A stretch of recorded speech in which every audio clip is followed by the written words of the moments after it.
and welcome to episode 7 of the Goal Difference podcast. And today we've got a jam-packed episode for you. As usual, given our nature, we are going to be circling that transfer drain, baby. And we are going to start with the name who's on everyone's lips at the moment, and that is Alexander Isak. Scarlet is going to complain non-stop about Noni Madueke and talk about all the online petitions she's been signing. We're going to talk about transfer merry-go-rounds and all the permutations, release clauses and bonus structures you can imagine. Then we are going to move on to a bit of title race chat. Yes, the title race that is creeping up upon us. And I have just confirmed my tickets for Liverpool versus Arsenal at Anfield. I don't think Scarlett knew that yet, but that is news fresh off the press. I will be there. So that's an exciting family derby to look forward to. And lastly, we will be moving on to a bit of Club World Cup chat. And should we be afraid of Chelsea? So without further ado, let's crack on. Scarlett, how are you? I just want to clarify, listeners, up front that I have not been signing any online petitions relating to Noni Madueke. But you have other Chelsea targets. No, I'm not. Look, I pride myself on not being that kind of fan. I'm happy to tell everyone that I'm not very excited by the Madueke signing. You're Noni excited. Someone said, there was like a Twitter meme. Someone said on Twitter, is Gyökeres going to be the new Arsenal penalty taker, on the subject of Swedish strikers? And underneath in the comments, someone said, don't tell Noni. Well, okay. So look, let's dive into the Madueke thing properly. Arsenal signed a lot of players from Chelsea in the last few years. I think it's 6. Should we go through them? Petr Cech, Willian, which was a big bust. David Luiz, well liked around the club, I hear. He had some bad moments. Was it the City game? Yeah. Was it a City game or a Wolves game where he gave away a red card that was just it was so bad I felt sorry for him? Well, I do remember watching one penalty, and maybe it was against City, maybe not. No, he clashed heads with Jimenez in the Wolves game, which fractured Jimenez's skull, arguably. Listeners, back then I lived literally on the stadium complex, and I swear to God, I heard the crack. We can't confirm or deny that. Anyway, Arsenal have had a pretty spotty track record with signing players from Chelsea. I must admit, from a kind of London rival, Premier League rival perspective, it doesn't feel very nice to keep putting money in their pockets. I will say, though it's not the sexiest transfer, I think the Kepa signing is a good signing, and he wasn't really a Chelsea player anymore, let's face it. I mean, apart from the fact that they were getting money for him. Havertz, which, we can't forget, was received with outcry online, and people did their best to bully him into submission. I think that was a great signing. And I think most Arsenal fans would say that now. Do you think, is it part of the modern football fan's condition to be, chronically online and therefore critical of transfer business? Or do you think it's a part of the Arsenal fan condition? That's a leading question. What I would say about the Arsenal signing Chelsea players is that I would rather look at it on a player-by-player basis. And the fact is, I'm not pro-massively Madueke as a player, but I'm not anti him as a player because he's come from Chelsea. I don't think that's what I'm asking. I think we'll do the big picture first. The big picture is, I feel like Chelsea have made good money selling off Deadwood to Arsenal. In that category, I would include David Luiz, a 30-something-year-old Willian. I don't think they made much money out of that apart from losing those wages off their bill, which would have been significant. And then Jorginho, we both agree, is a good player, but possibly arrived at Arsenal a little bit after. No proper Arsenal fan will tell you Jorginho was a bad signing. I would have been happy if he'd stayed another year. I don't think he was a bad signing, and I certainly don't think he was a bad player either. The year Chelsea won the Champions League, I think he was in the Ballon d'Or conversation. He's a very good player, but Chelsea it's never been Arsenal come in for a blockbuster bid for a player that is guaranteed a shirt at Chelsea and, they want to keep. It's always been in the interests of both clubs to do business. So I think that's how we should enter, the prism through which we should enter the Madueke debate. So Noni Madueke was starting for Chelsea last season, and he definitely started the season very well, despite the argument with people from Wolverhampton. But Chelsea they signed Esteval last year. He's now joining this year. And they also have signed Jamie Bino Gittins. So I think the idea is he probably wasn't going to start this season. So again, we're not looking at a player that is massively, he hasn't got the shirt nailed down. He's not a star player. So tell me why Arsenal are signing a player that is a squad player at the fourth best team in the Premier League when Arsenal hope to be the best team in the Premier League. But what have Chelsea replaced, if they have replaced Madueke with, in Gittins? A 21-year-old who hasn't set the world alight yet, may be very promising, probably will retain value well. Like, isn't that the same as what Madueke was 2 years ago? He's someone who's yet to fulfill that, like, potential. But I don't think that the people who you've just described, João Pedro, Neto, Esteval, like, I wouldn't comfortably sit here and say that any of those players are much better than Madueke. Well, that's the thing. You're absolutely right. I think Madueke is still a work in progress. He's obviously a work in progress, and he's a talented work in progress, but he remains rough around the edges. And I think the problem is that he plays the same side as Saka, doesn't he? Arsenal obviously need cover for Saka, proper cover. But okay, so you're spending, what is the fee? Is it 45 million, 50 million? I think it's 50 with add-ons. 52 million. So they signed him for 29 million in January 2023. So that's a significant return on investment. But here's my bone to pick with the whole thing, outside of the whole Arsenal signing Chelsea squad players situation, is when Chelsea paid that money, 30 million is a lot of money to pay for a guy who's completely unproven in the Premier League. I felt they were making a bet of this guy is going to be worth, if not 100 million, 80 million in a few years. And he's shown signs of maybe getting close to that level. So when he was scoring goals early in the season last year, it was like, okay, I see what the plan was here with this player, where you couldn't obviously see a plan with a lot of their signings.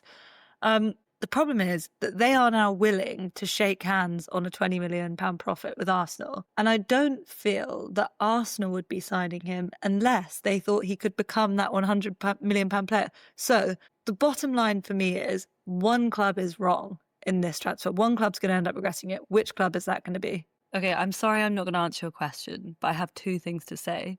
One is that player development isn't linear, right? Like, it depends on a number of conditions. I don't think, despite Chelsea signing a number of promising players, I don't think the environment there is productive or helpful to players, in terms of, like, producing their best behaviour, producing their best football. Like, there were players changing in the hallways. Arguably, he comes to Arsenal, it's a more structured environment. Arteta's famously hardline and uncompromising. Maybe that's what he needs, and kind of holistically, to be more focused on the football. Clearly, he's a good footballer. Obviously, I think he's about 6 months younger than Saka. So the comparison there kind of doesn't paint him very well.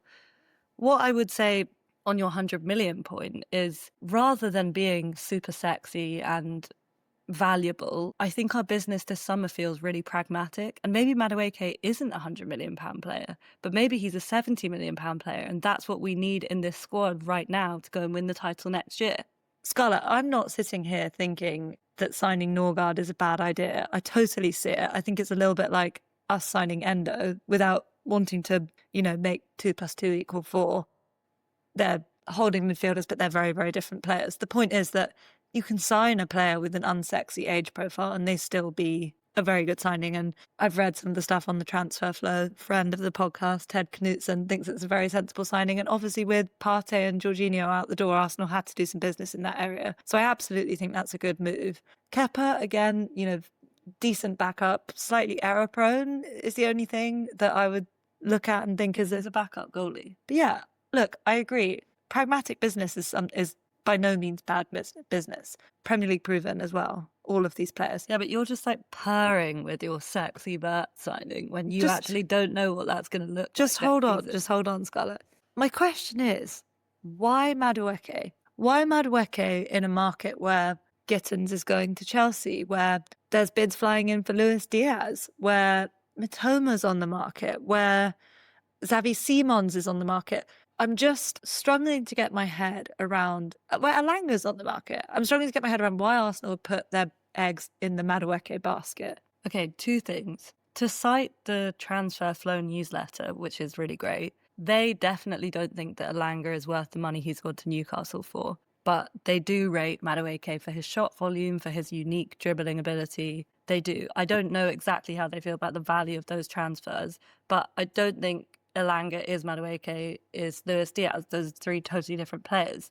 I agree with you that the Madueke signing slightly falls outside of the remit that we were expecting Arsenal to be shopping in. We were expecting Arsenal to reinforce on the left-hand side, and they've gone and bought a left footer who primarily wants to play on the right. We don't have backup, proper backup for Saka. We thought it could be Ethan, but that seems to suggest that he'll be more of an 8/10. So why Madueke? Well, Arteta likes the Premier League. He likes what he knows. He likes to know that someone's going to be able to stand up to the test of the physicality.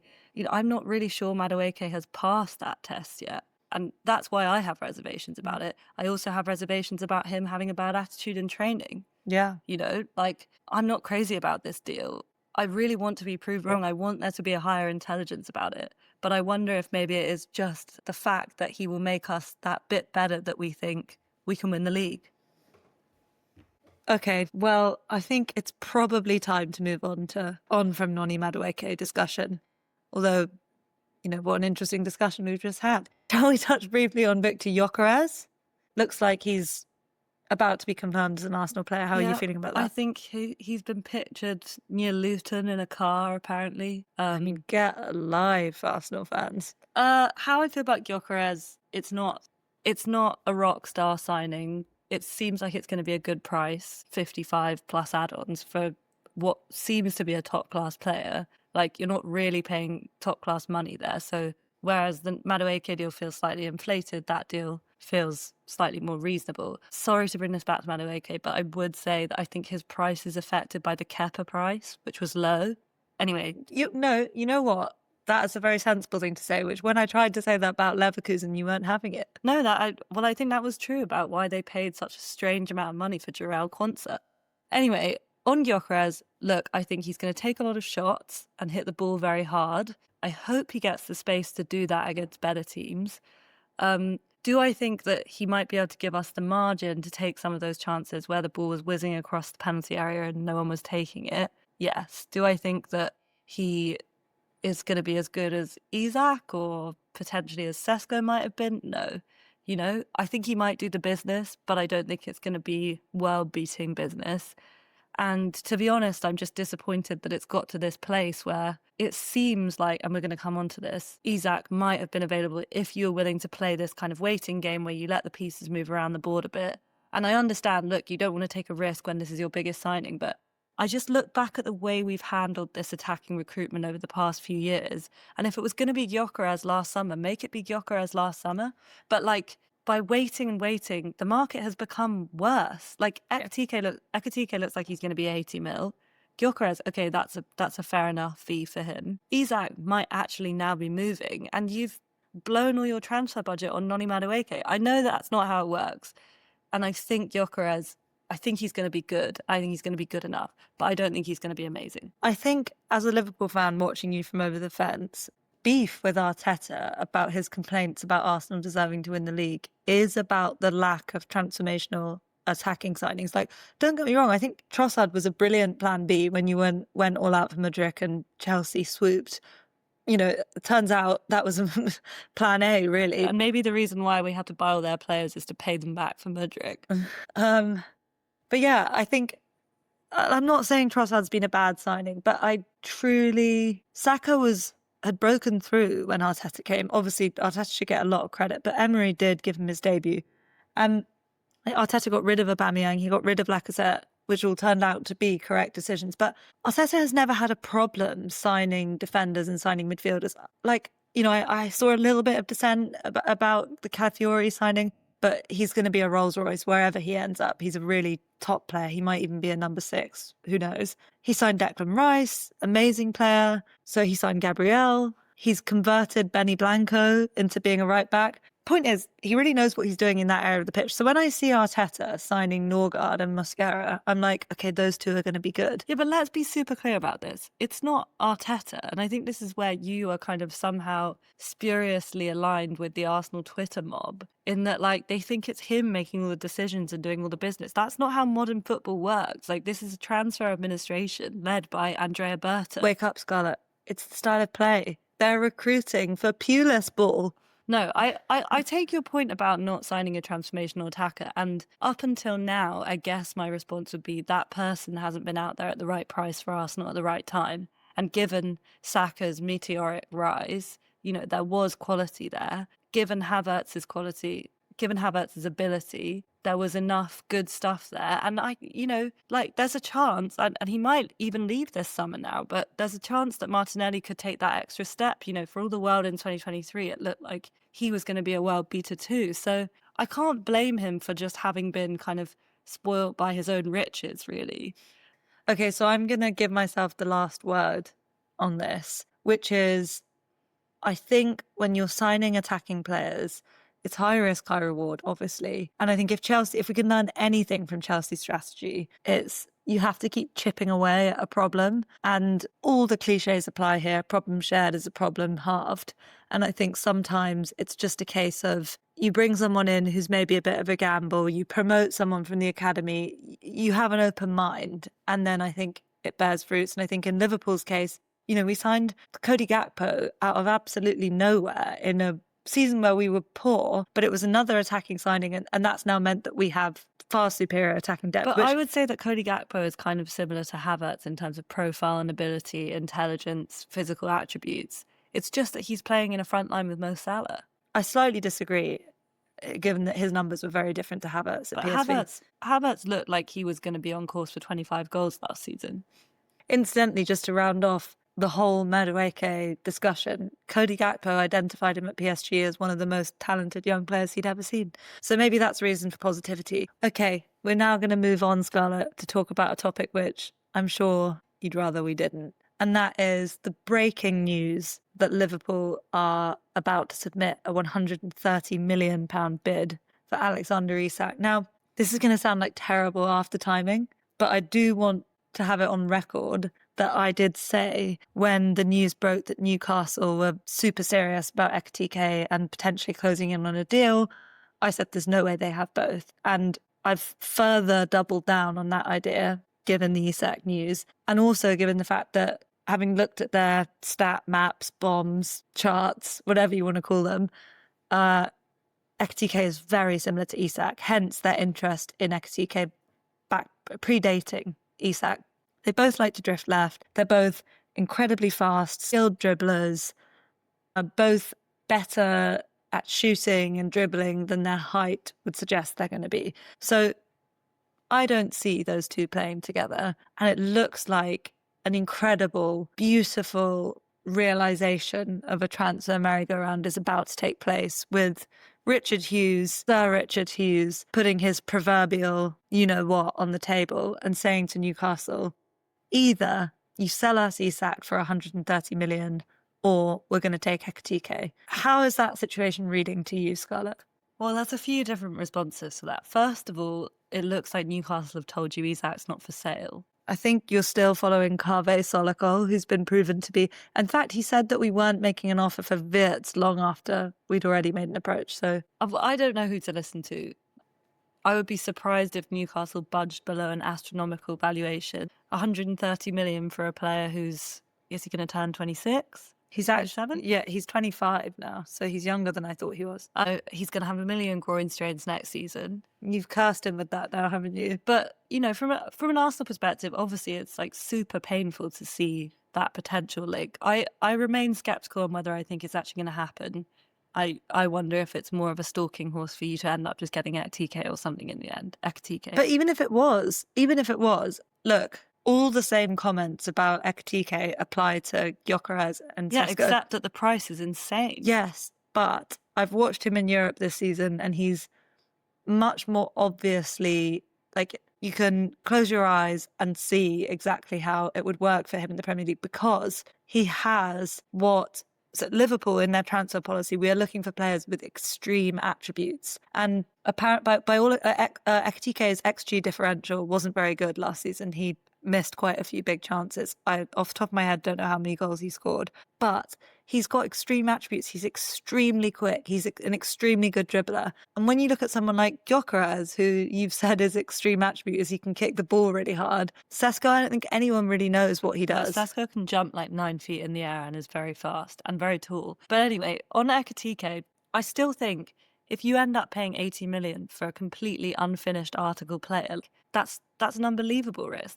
That's why we're going for Gyökeres. I don't see... It's a known quantity. I don't see Liverpool paying that money. I think if we were to enter that conversation, it would be more at the 80 million euros mark, so more at the 65 million pound. And then on Isak, like, okay, I'll give you my raw and real Arsenal reaction. You know, that news comes as an absolute hammer blow because we're signing the wrong Swedish striker, obviously.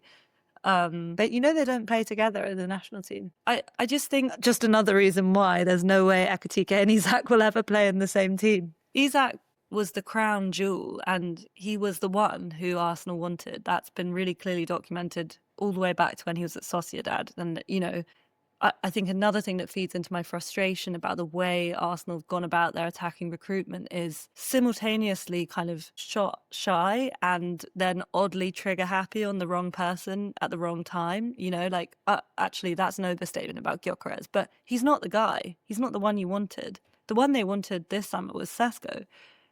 To come back to Isak, you know, if the worst happens and you do sign Isak, I think there is one thing that will make me feel has been a kind of redemptive quality in our summer recruitment, and that will be if we go and sign someone like Rodrigo, because that can be the only thinking behind the strategy of spending less on one player so you can recruit more. Also, it's worth saying that Liverpool are in... I know Arsenal PS are healthy, but I just read before recording Liverpool could spend 200 million after the Wirtz, Kerkez and Frimpong signings and Mamadashvili, which is being counted on this year's bill, whatever you want to call it. They could still spend 200 million and be PSR compliant.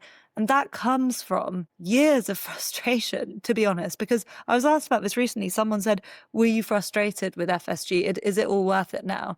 And I'm like, well, obviously it all feels worth it now because we're splashing cash on the most exciting players in the market. But it didn't feel like that when we were gazumped for Lavia, when Caicedo's head was turned by bigger wages. Well, I mean... Good luck with that guy. That's all I'm going to say. Good luck with him. He's going to get homesick halfway through the season. Boss, the weather isn't good here. I need to go home. Is that from FIFA? Yeah. But yeah, I think it didn't feel good at the time. It didn't feel good last summer when I felt we were very clearly, and I was wrong. This is why I'm not paid to make these decisions. But very clearly it felt to me that we were the third best team in the Premier League last season. And I felt just a bit of quality and we can move the dial here, just a bit. And then we did nothing. But I think maybe, I mean, you might disagree here. Maybe you were the third best team in the Premier League on paper, but the Premier League isn't the Premier League isn't played on paper. Honey, you're so wrong. But we know that a number of factors could affect this season. The Club World Cup being one, momentum being another. Like, you got a head start. And it was, you know, well played from Liverpool. They won a lot of easy games to begin with, and they were great front easy runners. Games. So it's easy to go away to Old Trafford. I think you didn't win away at Old Trafford. I think the quality of the league last season was low. I think it was an anomalous year in which there was like a catastrophic number of injuries. I actually cannot believe you're saying... But you were unscathed. No, but Real Madrid have just spent £50 million on Bournemouth centre-back. PSG want Bournemouth... No, but I'm not saying the quality of the players was low. I'm saying the quality of the football was low. No, but I couldn't disagree with you more. The middle of the Premier League is better than it's ever been before. Isn't that you're not understanding what I'm saying. I think the Euros had a massive effect on the football that we saw last season. And I think it had a massive injury effect on the football. No, Scarlett, I think it had a massive effect on Arsenal because Arteta didn't rotate. Fine, that may be true. My point is, I can't remember what I was even responding to. My point is, I don't think it's always been as simple as you get the guys and that's it. And maybe I'll be completely eating my words when Isak scores 35 goals for you and Wirtz scores 45. No, you're right. Like, this isn't a FIFA career mode. And we've said this on previous episodes. the turnover in Liverpool's team is a worry. It's a worry about, you can't just buy your dream players in every position and expect them to gel. Look at Real Madrid. But I think the thing that I feel when I talk about the frustration of previous windows, what I'm really trying to say is this feels really good. Sending out a message like the message Richard Hughes has sent, which is saying to Newcastle, which, by the way, Man United used to do to everyone back in the day. Chelsea have done it. Top teams throw their weight around. City have done it. It's going, yeah, you are a smaller team than us, which, I'm going to get a lot of hate for saying this, but it's true. Right now, we've got the power. So we're either going to nick your top target or we're going to take your star striker. And you can choose, but we're the ones that have all the power here. And Liverpool haven't behaved like that in the transfer window. We've been savvy. We've been ducking, diving, making deals here and there. So that is what feels different for me. And if just to round off, you alluded to the quality of the league. Nobody could have predicted City's fall off last season. I don't think we were sitting here thinking they're going to collapse. Although I would actually say in a strange way, the treble season was the beginning of their end, which we'll come back to in another episode. But City have opened the door. Okay, well, that feels like a good segue to talk about our final topic of the day, which is probably the one that we least want to discuss. And that is the Club World Cup. Scarlet, Chelsea are champions of the world. What do you make of it? Absolutely nothing. Apart from, I like seeing Cole Palmer visiting St. Kitts to a rapturous reception while holding maybe it was AI, but he was holding the Club World Cup trophy. Scott, I don't think that was real. I thought it was real. Was that a dream? No, he is. Isn't he like his family's from St. Kitts? That is true. No, they are. Maybe I did dream it. I also was struck by the fact that the trophy looked so heavy. I was like, how is anyone going to lift that? And I think Reece James actually said, do I lift this in the trophy? Did he ask Donald Trump if he should lift it? Yes, he did ask Donald Trump. But yeah, I mean, I think, look, PSG blazed a trail through Europe, blazed a trail through that tournament. They took Real Madrid to shreds, much to my delight, in the semi-finals. We all looked at Chelsea's path through the tournament, and I think they had a pretty easy path. That said, the South American teams, mid-season, much fitter, all of the above. But I was not expecting them to beat PSG so comprehensively. And PSG were definitely running out of road, running out of energy. It's been a very, very long season for them, despite cantering to the title as they do every season. That does concern me a bit, that Chelsea have done that to PSG. But I think Chelsea were always going to be somewhat good. I mean, like you say, they've been chipping away. I still think they're an unknown quantity when it comes to like actually playing Premier League football. I don't care what you say about the Club World Cup. A lot of those games were played at like half pace. And frankly, I was intrigued for about 5 minutes and then I didn't want to watch the football. It was like unbelievably turgid. Yeah. I switched to Test cricket, which also was described as turgid, but was absolutely compelling. It's captured your imagination, hasn't it? Captivating. But yeah, I think they were always going to be in the conversation next season because it's weird how you look back at that Tyreek George goal away at Craven Cottage really changed the narrative for them because I think Maresca might have been out if he hadn't scored that. Yeah, but I mean, they entered the chat for the title conversation a bit before that. They did, but they left the chat. Did. Look, I don't really know what to expect from Chelsea next season, but I think they'll be around. Do I think they're going to really push for the title? Probably not. But, I feel like Arsenal's title challenge in 2023 kind of came out of nowhere. The problem that we collectively have, Liverpool and Arsenal, is, and you'll think this is a dig, but it isn't, is that group in quick succession, whether you think the Club World Cup is worth anything or not, have now won 2 trophies. And say what you want about top 4 and finishing second, you don't get a trophy for that. And nothing brings teams together like winning pots. Yeah, look, football is a momentum game. I attribute a large part of your title win to your early start and to getting out the blocks quickly last season. And like you said to me once, you only have to convince the rest of the league that you're going to get 90 points. Chelsea is sending a message to themselves and other people at the moment. I still doubt their quality. I watched them play some awful football last season. They were awful at the Emirates. A Chelsea fan in the office was trying to tell me Levi Colwell's really good. And this is something that maybe could be clipped up in the future. Do not like him at all. I think he's rash, bad-tempered, and has an ego much bigger than a player of his stature deserves. I just think Chelsea came across as immature. You know, they were fighting over, Noni Madueke was fighting over Well, penalties. now he's joining Arsenal. I know, it's weird. Palmer really went off the boil. I don't know if that was Well, confidence actually, or the goals he fitness. scored in the Club World Cup, he scored twice. Those were his first goals in open play in 6 months. But, you know, I do think, you know, when we're talking about players who are game changers and the value of different players, there's no doubt that Palmer is a world beater and he was signed for 40 million. What's the Chelsea lottery? Yeah, but just when you think of what a player looks like when they're actually going to be head and shoulders above everyone else, and I don't think Madueke looks like that for what it's worth. Well, yeah, look, we have no idea how the Club World Cup's going to affect them, how it's going to affect Man City, whether they'll come out of the blocks really fast and then their legs will fall off. I hope somebody out there who knows a bit more about sports science can... There has to be a physical price. Absolutely. And there was disagree or not, there was a physical price paid for going deep in the Euros. Well, I just have this nagging... You know, you always have that devil on your shoulder, and the devil on my shoulder is saying, much as I think he's an idiot and doesn't really understand the rules of football and has said some really, really dumb stuff about soccer in the past, I just have a slight fear that Todd Boehly was playing 4D chess, and this is why he was stacking the squad so much, because he was kind of planning with the Club World Cup in mind. I think the Club World Cup is kind of a curse of success, and I think we probably will all, hopefully, if both of our clubs are successful in the next few years, have to deal with the toll that you pay if you end up being a successful club for long enough that you get invited to play. Because in many ways, it's a culmination of your efforts. It's your recognition as having performed well enough by whatever metrics they're using to be asked to play on the world stage. What are the metrics? But there can't be, and then you get all this money dangled in front of you, but there can't be... It can't be risk-free. I mean, Musiala's got like a life-changing injury. He could. It's not the.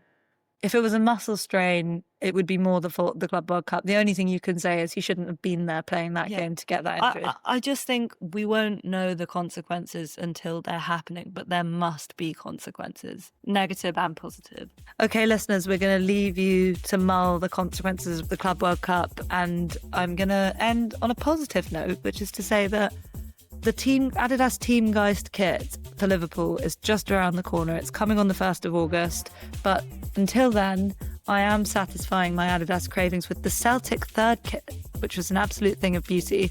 And I must say the Arsenal third kit was rather taking as well, Scarlett. I hate the Celtic kit. Okay, we're going to leave it there today. Thank you very much for listening, and we will see you on the airwaves next week. Bye-bye.